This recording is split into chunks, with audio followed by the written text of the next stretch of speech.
Hey guys, what's up? This is me, Shobhitana, again with another video. And this time I'm just making this video based on the topic supplements. This is named probably Supplements 101. So I'll tell you like which supplements you should use, like which supplements I use, which you should not use, the good supplements, the bad. Overall, mainly the common supplements, I would say. I would talk to you about creatine. I would talk to you about protein, about what else would I do? Fish oil.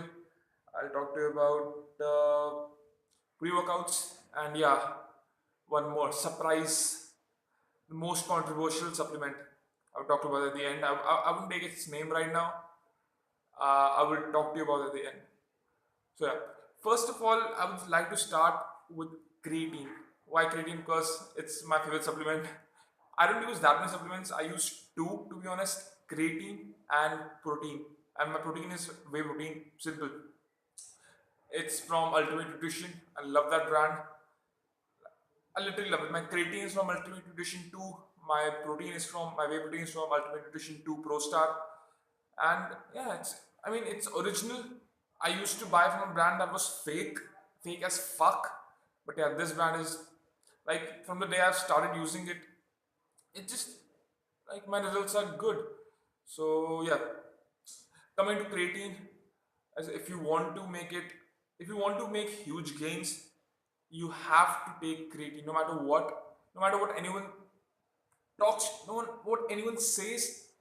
Creatine is essential if you want to get big, soul, and yeah. Okay, so what creatine does exactly, I'll tell you in a very scientific manner. So here it goes.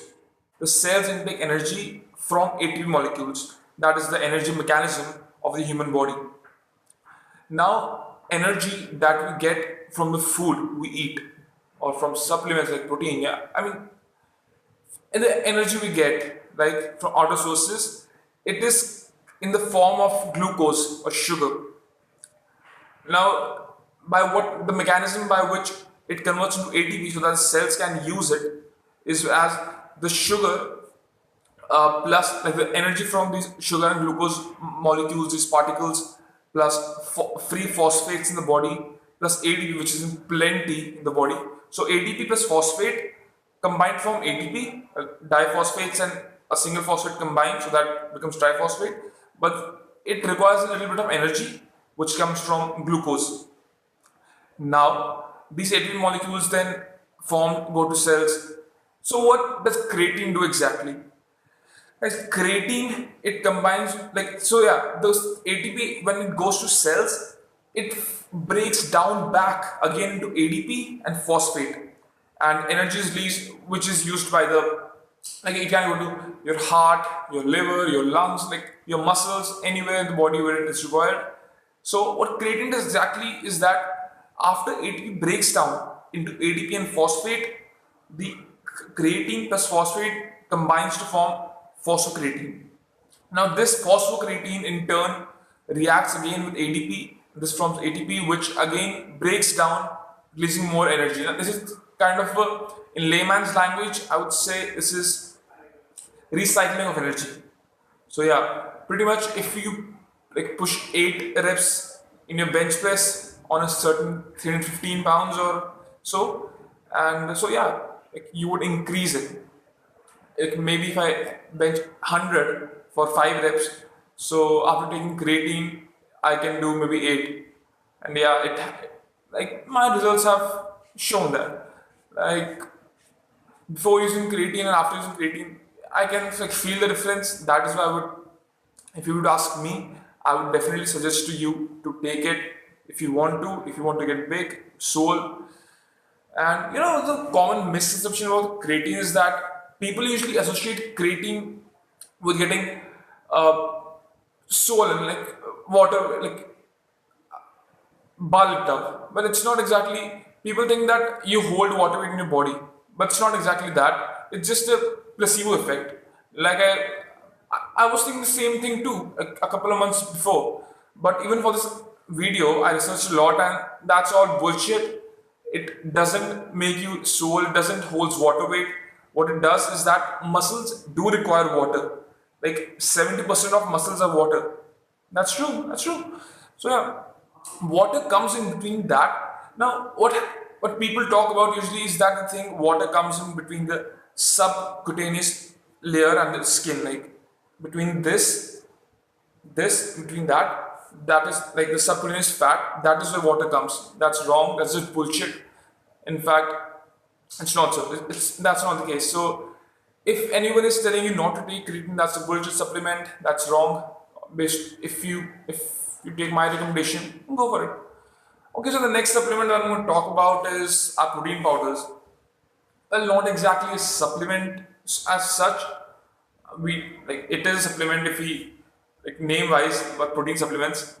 But like it's something that we all have. Like we all eat. You eat carbs, you eat fats, you eat proteins. Like it's in your food, it's in your milk, it's in your eggs, in your chicken or whatever you're eating. So like the reason protein supplements are kind of essential, not they're not essential, but like I know this guy Bradley Martin. He doesn't. He's a big soul guy, and he doesn't eat whey or any other protein supplements because he eats a lot of chicken daily intake, and his requirement is complete by that. But like we can't, man. Like my daily requirement is to intake around 180 grams of protein, and for that at least have to eat at least like I think 3 to 4 chicken breast and much more other foods than that to complete my daily requirement. So I just take 2 scoops of whey protein and that's it. Like 50 gram protein right there straight in my mouth. So yeah, that is our protein supplements. It's of two forms, whey and casein. Like there are many other forms too, like Kai Green Sports, some beef protein, and there's this soy protein. I wouldn't go to that because it's costly and there is no use in talking about that. Like, but I wouldn't even talk about casein as such because I don't see any use if you're not a professional bodybuilder.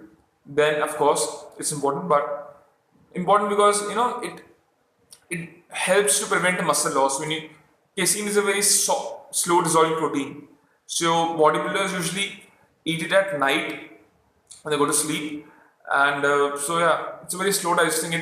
It is derived from cottage cheese, and whey is derived from milk. Whey is basically milk protein. So if your parents or anyone is telling you not to take supplements because they're dangerous, just tell them that if you drink milk, you're having the same supplements as you are having if you're taking supplements, protein supplements. So whey is derived from milk. So yeah, whey it consists of two forms: protein blend and protein isolates. Now, protein blends, the difference is that protein blends contains more carbohydrates, more fats, and protein isolate is mostly pure from protein, not exactly, just a little bit carbs and fats. So I don't think it makes such a lot of difference in between them. But sometimes the price of isolates are high. But if you see gram wise, like the number of grams you're getting per a certain amount of price, sometimes in some brands the isolates are low in cost if you see the number of protein grams provided to you. So otherwise you don't have to worry about the carbs and fats if you're taking blend because you can reduce that 3 to 4 grams of fats, 3 to 4 grams of carbs. So that doesn't matter that much for a daily requirement as it's around 195 at least grams of carbs and around 50 grams of fats. Even if I'm cutting right now, that still I have to eat around 60 fats and 195 carbs and 163 gram protein. Uh, so that's all about the whey protein. I talked about the casein, slow digesting, whey is very fast digesting. Best time to take whey is post workout. I use Ultimate Nutrition whey. I love it, man, because like they aren't paying me because I don't think when you guys would think that because this is my fifth video. Who the fuck would pay me to Ultimate Nutrition won't pay me right now, but I just love their supplement and that's why I'm saying it to you. Okay, so the next supplement in line are pre-workouts. Uh, Do I use pre-workout? Yes, I do use pre-workouts. The price of my pre-workout is 2 rupees just before my workout. Like my one pre-workout session costs 2 rupees because what I do is I just take 2 sachets of brew cafe, cut them, put them into water, shake it a little bit, and drink it. That's all. It it definitely helps me in the gym. I sweat a lot, literally, when I take this.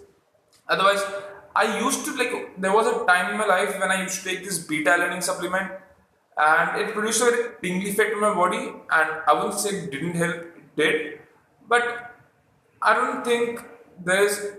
If you have extra money, go for it. But it's not that useful if you want to get swole. So spending your money on pre-workouts is fine. If you have the extra money, you can.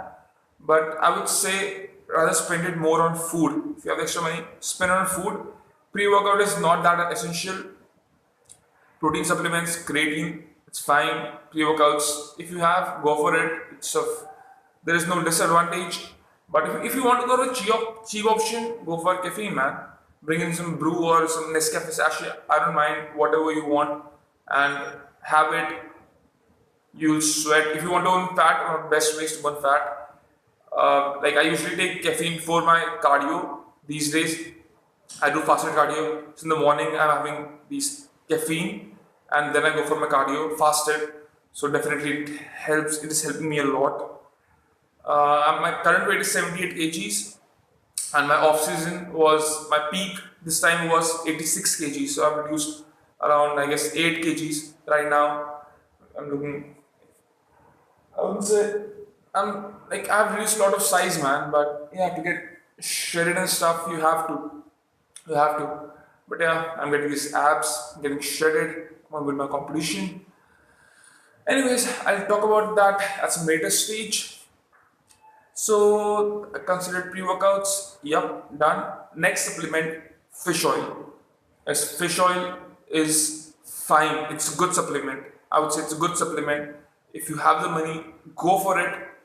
It helps. It not only helps to like get you soul, but it helps health. It makes you healthy. Like it's omega 3, very rich in omega. It's omega 3 fats, and these omega 3 fats they help you to burn fat. When you take fish oil, you're burning fat, not gaining fat. So like, you're burning this fat, losing this fat, and you're eating fats. This is a very big misconception. So yeah, they are good and they help you lubricate your joints. They help you increase your brain capacity. So yeah, fish oil supplements are good. If you can, you should go for them. Otherwise, it's fine. If you don't eat it. Go for almonds. Even they are good. They contain oil and that's fine. And peanuts, they are good source of oil. What else? What else? What else? I guess omega 3 rich, right? I don't know. Olive oil maybe, yeah. Anyways, so the next supplement, which I've told you, the suspense supplement, bullshit. It's bullshit supplement. Two of my friends have continuously asked me in the past, and some are still asking me whether to take it. No. If you want to waste money, if you literally want to waste money, buy that supplement and have it. If you want to waste your money, what am I talking about? I'm talking about testosterone boosters, guys. Now this is a very big misconception. The guys who are natural, fake natties. Like in India, so many guys use steroids. So many. Like this is one of the reasons I'm starting this channel, because I want to promote natural bodybuilding. I want to promote lean looks, aesthetics, and not some guys who have taken steroids are looking good maybe, but they're destroying their body. So yeah, guys, that's pretty much the end of video. If you guys have researched a lot, if you think it's of some value, just give a like and please subscribe to the channel.